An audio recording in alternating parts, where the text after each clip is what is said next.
रहायशी खातून Maryam laws ने laws महल की शाहकार तमीर करते हुए तहजीब और सकाफत के रंगों से मज़ीन कर दिया, जो अहलियान इलाका की तवज्जो का मरकज़ बना।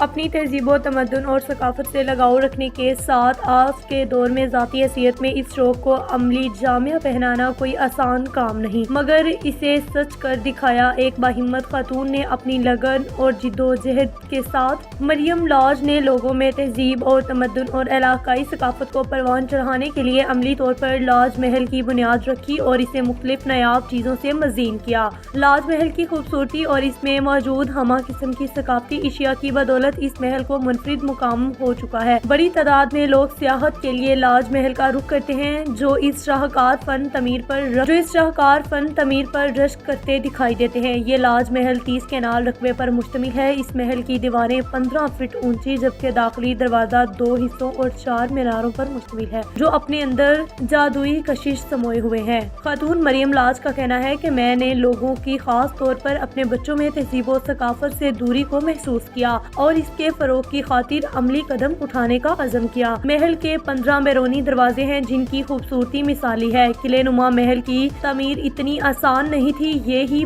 वजह है कि कारीगरों की मेहनत, लगन और निखार तर्ज़े तमीर से नुमाया है। लॉज महल की उम्दा और शाहाना तमीर के साथ सकाफत से जुड़ी कदीमी अशिया की मौजूदगी लॉज महल की खूबसूरती में इजाफा कर रही है, बल्कि सियाहों की तवज्जो का मरकज भी ठहरी है। लॉज महल के हाथे में कायम छोटा सा पार्क नायाब परिंदों और जानवरों की बदौलत कुदरत का हसीन नज़ारा पेश करता है। जदीद दौर में पुरानी सकाफत की तमीर का हामिल लॉज महल अपनी खूबसूरती के साथ साथ सकाफत और बच्चों के साथ मोहब्बत की लाजवाल दास्तान भी पेश करता दिखाई देता है। रिपोर्ट कर रहे थे मुजफ्फर अली सहर, नुमाइंदा ग्रेट न्यूज़ हरूनाबाद। जी, हम साथ वाले गांव से आए हैं और ये बहुत अच्छा महल बना हुआ है। हम इस महल को देखने के लिए आए हैं। इस महल में इस तरह की चीज़ें हैं जो हम छोटे हुए तो हमें काफ़ी दूर दूर से पता चला कि इसमें ऐसी चीज़ें हैं जो हमने कभी देखी नहीं है अपनी ज़िंदगी में। बचपन से लेकर आज तक हमने ऐसी कोई चीज़ नहीं देखी जो इसमें मौजूद है। तो अल्हम्दुलिल्लाह हमें बहुत ज़्यादा मज़ा इधर देखकर।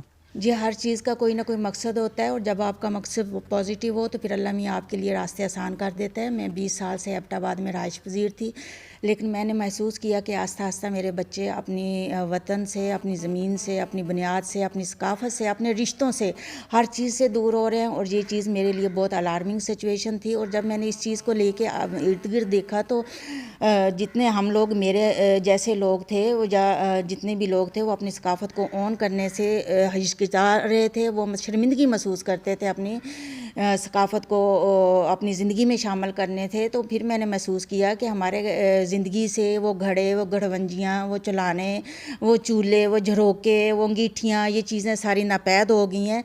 और हमारी आइंदा आने वाली नस्ल को कुछ पता नहीं है कि हमारे बुज़ुर्गों ने किन चीज़ों में गुजारा किया। तो ये इस चीज़ को मैंने अपना मकसद बना के वापस अपने गाँव वापस आई और मैंने मुश्किल हालात का सामना किया, हर चीज़ का सामना किया, लेकिन अल्लाह ताला की मदद मेरे साथ थी और मैंने इस चीज़ का आगाज़ किया और मैंने